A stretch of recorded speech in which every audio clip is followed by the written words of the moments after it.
maybe the e-bike is actually just going to grow the sport. Maybe the barrier of entry is actually going to be a little bit higher, but then more people are going to be exposed to these motorcycles because they could take them anywhere. So therefore, you're going to have more people in the sport, which then is going to eventually grow more sponsors and go more to the local races. And then it's going to be more popular. So maybe you even have like a high school team. I mean, I'm reaching here, but it has potential for that. Agree, disagree, anything to add? Yeah, I think 100% that's, oh, you can go ahead if you want. No, go ahead, Jeff. Sorry. Well, I was just going to say, like, if you scroll through Instagram or TikTok or anything right now, like some of these guys, I couldn't even tell you what their names are. Like maybe Moto Matt is one of them or something. I'm not really sure exactly, but these guys who have the Surons, they're getting like hundreds of thousands of likes on their videos of them shredding like cool little skate parks or something on their Suron electric bikes. And I mean, talking about like some of the top influencers in motocross, like those are numbers we're not seeing, you know what I mean? So like they're absolutely reaching a new audience of people who are like, dang, dude, that's a sick e-bike. Like I could take that thing out to my skate park and hit some jumps and get a couple 100,000 likes on Instagram. Like, dude, I'm going to look into that and get one. So, and on top of that, even going to the e-mountain bikes, like I think it's so silly that people, and I know this is not an authentic thought by you, but I think it's so silly that people will pick out one incident of a guy on an e-bike hitting a hiker and injuring them. It's like, I guarantee you, we take that guy who is on the e-bike and we send him on a downhill against me on a regular bike. It's not even going to be close. I'm going to be going way faster than him. Like my dad and my girlfriend have e-bikes and I go out to the trail with them all the time. And yeah, I mean, they're going up the hill at 12 miles an hour instead of 10 miles an hour that I'm going up it. But as soon as we hit the downhill, I'm going 40 miles an hour, you know, like, and whether I was on an e-bike or my dirt bike, I'm reaching the limit of the trail on my regular bike. Like being on a dirt bike isn't going to make me go any faster down the hill than I'm going on my regular mountain bike. So I think it's so silly that people think that e-mountain bikes are like a danger or tearing up trails or anything like that.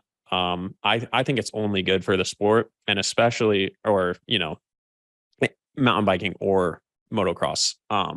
But it's so sick that I can go out for a training ride on my mountain bike as hard as I can. And my 65-year-old dad, who rides his bicycle once every 2 months, can hang right along or, you know, even drop me on an uphill and he's not even out of breath. And I'm getting a 200 heart rate workout. You know, I think it's so sick. And that's a guy who otherwise would never hit the trail. You know, if he had to ride a regular bike and he only wants to ride with me, he's not going to go by himself. You know what I mean? Like he's only going to come if he can keep up with me.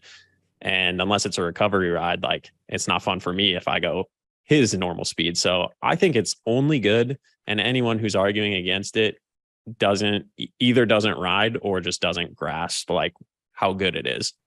Hey, Jeff, let me ask you a question on those Surons where you were saying like that social media, there's a lot of views. Who's actually riding it? Is it a mountain biker?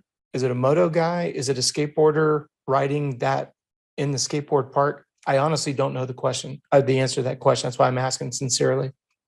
I'm going to say it's a moto guy just because of the skill that he's displaying. Okay. Maybe a BMX guy would be capable of doing some of the whips and stuff as well with a couple hours on it, but it's definitely not just an average Joe Schmo. Like he's hitting some cool jumps on it and stuff, but you know, either way, it's reaching an audience that we're not reaching. That's what I was going to say. If a BMXer is bringing an exposure to, I mean, essentially he's growing another business segment. If we own if we had that, if the four of us owned that company. 70% of the chat said they buy an e-bike. Just sorry, throwing it. An e-mountain bike? No, an e-dirt bike. Okay. Because now we're getting into the semantics. Is it a Suron? Is it an e-mountain bike, or is it a legitimate motocross e-bike? So, because it boils back down to how and where it's going to be used in regards to who is it that we're trying to get into wanting to buy one, ride one, and it just recycles itself. You know, if motocross tracks keep closing and closing, we're going to sell less and less motorcycles. If you've got more places where you can ride an e-mountain bike, people are going to buy them. You know, Johnny, like right now with you training for your triathlon, you know, if you, let's say that Paige wanted to go out with you. Yeah, that bike right there was 13 grand. Yep. Silly Cervelo. But if Paige wanted to go out with you and she could go and, like what Jeff was saying with his father, being able to stay with you guys can have a conversation. You get your active recovery ride in, you get 2 or 3 hours together on a bike ride. It's a win-win-win. But do you notice now that we're talking about our spouse, our partner is picking up a bike, using it with us while we're using it for a completely different reason that it was originally intended for. And now we got Surons being run in a skateboard park. You got skateboarders that think it's now cool buying an e-bike. Does that Suron, does that get them to go buy the Stark? Now we've got cross-germination that, as you guys have all said, I mean, just Johnny, the rising of tides raises all ships all over again. But the bottom line is dealerships are moving product. I still have a little bit, and a comment was made here. I think, I apologize, I didn't catch who said it, but I do find it's interesting where the environmentalists will go on a twist and say, hey, look, we're saving the environment. We're all on e-bikes. And then there's 100 generators in the parking lot, recharging them using combustible engines to be able to go ride the e-bike. So that is kind of an ironic twist, but. Right. That's just plain and simple. On that whole Suron Stark thing, I think we also need to remember, and I hope the manufacturers will remember this as well. A Stark, I would put on the same level as my 23 KTM 450 SXF, premier motocross tool. Most people don't need that. And if we're going to grow the industry, it's probably going to be from the bottom up. And I've been also testing a Suron Ultra B a little this week, and that is a little closer to what most people need as far as power, suspension, size. The battery seems to last even longer than the Stark, and it's hot swappable. And that thing's only like $7,200 or something. So really excited. There's a lot of opportunities. Yeah, but think about it, Johnny. We've got triathlon bikes that are $17,000. Yeah, I know. It's shifting. Ridiculous. It's the whole scarcity principle. Well, it goes back to what's of value to you. If Jeff decided when he's done racing moto, and let's say he was going to go become a full-time triathlete, well, at that point, a $17,000 race bike is his new currency. Where right now it's just a cross-training idea.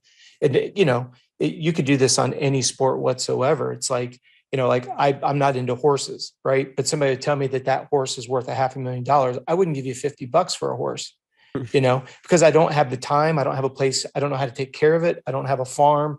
To me, a horse is of zero value, but I've got nine bikes in my office right now. I have 4 mountain bikes. I have 2 Yeti SB66s, which are way overkill for Florida, right? So I've got 2 SB66 downhill, fully suspended mountain bikes. I've got 2 felt DAs. I've got a squad time trial bike. The list goes on, but that's what I love to do. So to me, spending that, Johnny, you spent that money. You did a ton of research on it. If you weren't doing triathlons, would you have spent that much time trying to determine which of the bikes had the best value per dollar? No. I'm cheap and bougie, and I'm not going to be able to ride that bike to its full potential. So, well, but it goes exactly what Ryan said. The people buying these bikes, are they riding them to their fullest potential? I mean, let's face it. No. How many people buy a 250F even run it besides, the pros? What weekend warrior guys literally 6 gear tapped on a 250F begging for more at your local track? And also, I would like to say that a lot of these guys that go out and buy these 250Fs, and then especially the older ones, and they spend a lot of time broken, and they'd be better off if they would buy a Suron.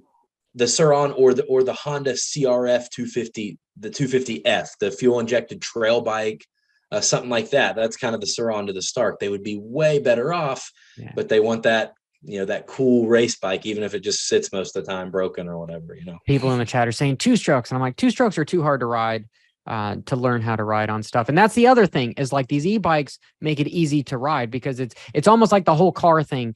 Nobody really knows how to drive a stick anymore because it's so much easier to have the manual. With an electric bike now, you don't have to worry about a clutch or wheeling. I mean, you could still probably wheel it over backwards, but that's the barrier of entry. It's easier.